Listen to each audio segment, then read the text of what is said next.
good to have the highlights reinforcing, we are doing some good stuff. Councillor Smith, Bridget Smith.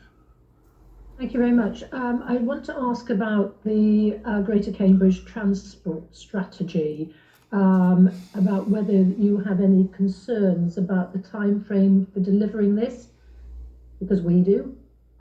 Because our local plan, our joint local plan with Cambridge City is absolutely predicated on this being done in time. So I'm looking for reassurance that, bearing in mind that some other big pieces of joint work have slipped badly elsewhere, this cannot be allowed to slip. Thank you.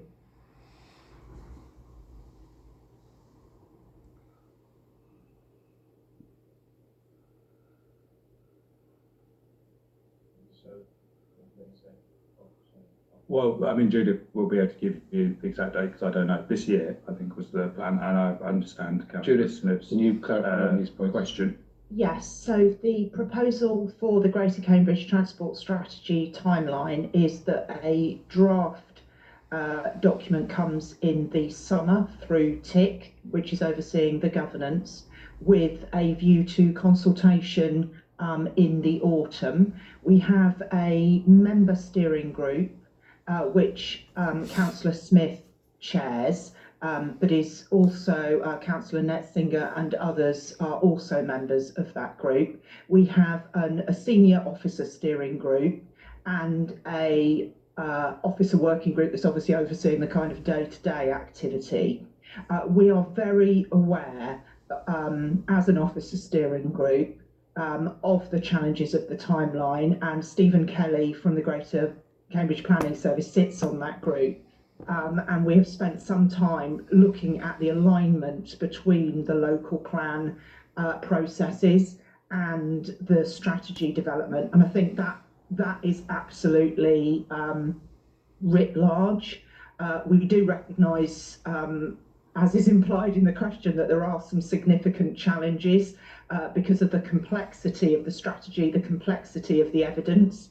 And what we're aiming to do in order to push ahead is complete as much of that evidence collection at this point, so that going into the spring we will be able to progress both with the sifting, the strategy development, the engagement, and the further discussions ahead of the formal consultation. So we're very aware of those issues.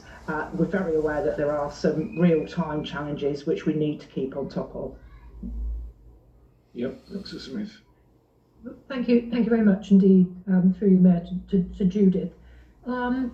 So it worries me when I hear about, significant challenges and complexity, because what I hope we will be doing will be, as of now, making sure that we are resourcing it from this point so that those significant challenges and complexities are, the level of threat they present is minimised. And bear in mind, I know we are a small organisation with certain members of staff pulled in every direction, but I am seriously worried that stuff happens, and people get pulled away to deal with other priorities and so on. So I would just like some reassurance, not today obviously, but I'd like some reassurance coming via Stephen Kelly that we are front resourcing this in order to address at this stage of the game those challenges and complexities, please, because the consequences are catastrophic to some of us. Okay, and I'd follow that up, just a clarification, maybe from you, Judith, in terms of, I know we have a sort of overarching as a strategic transport body, we're responsible for this, but in putting this all together in the timelines that are suggested, the staff who are doing it, are they mostly GCP staff, or are they our staff?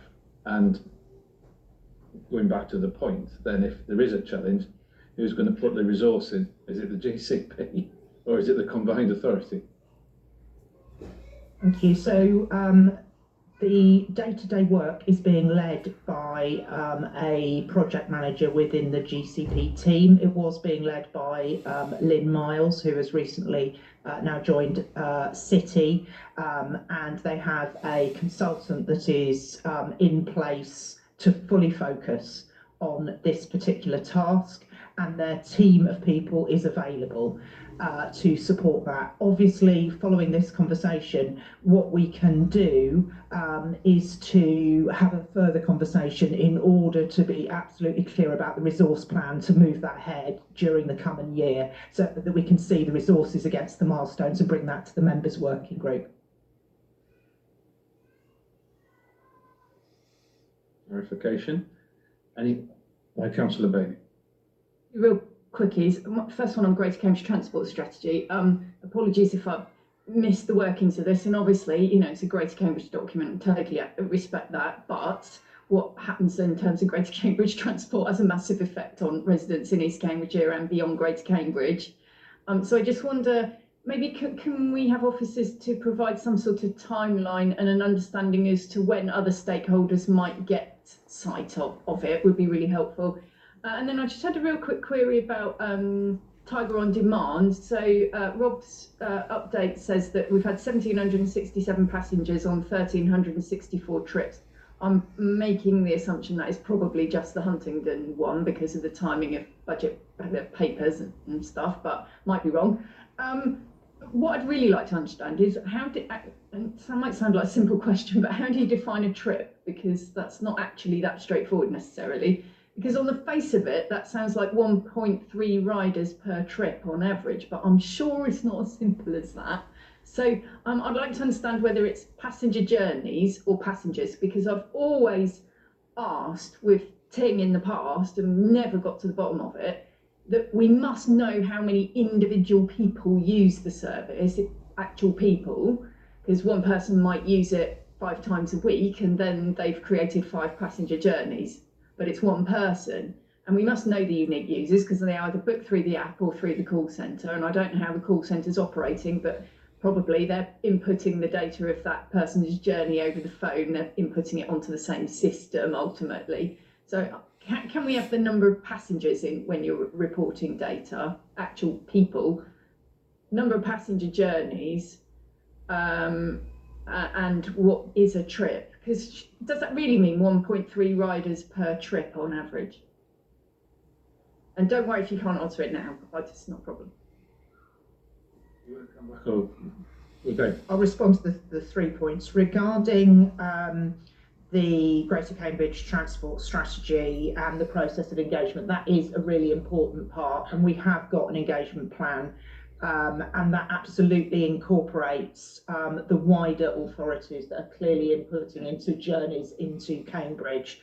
And so there is an engagement plan, and there is an item on TIC agenda for a brief update on Next week. Friday. Yeah. And we will be doing another update in March as well. And we could, for instance, attach that engagement plan. What we absolutely have to do is look at that engagement is absolutely understood, and what we intend to do is not only have the kind of core members working group, but also a wider members engagement group as well, but that hasn't been advanced at this stage, but clearly needs to be. Thank you. Regarding the Tiger on Demand, because the Tiger on Demand services outside of Huntingdonshire only commenced on the 11th of January. That data won't be in the figures that are in Rob's report. I know, in fact, there was a meeting this morning to look at all the data sets that have become available. So what I suggest is that we will clearly be looking at reporting those to TIC and the board more widely. And at that point, I'll make sure we've got all the clarity on what the different bits of the data look like. Thank you, Judith. Lucy, I think you've got a question on that as well. I just wanted to check, sorry, that presumably the Tiger on Demand buses can be booked by a group, not just by an individual. And therefore, Yes. you could, by looking at the number of bookings, you might underestimate the number of passengers. Well, you should certainly. No, wouldn't you? Because you'd have to say how many people are getting on. We need the data. Okay. Then Councillor Bowden. Thank you, Mayor.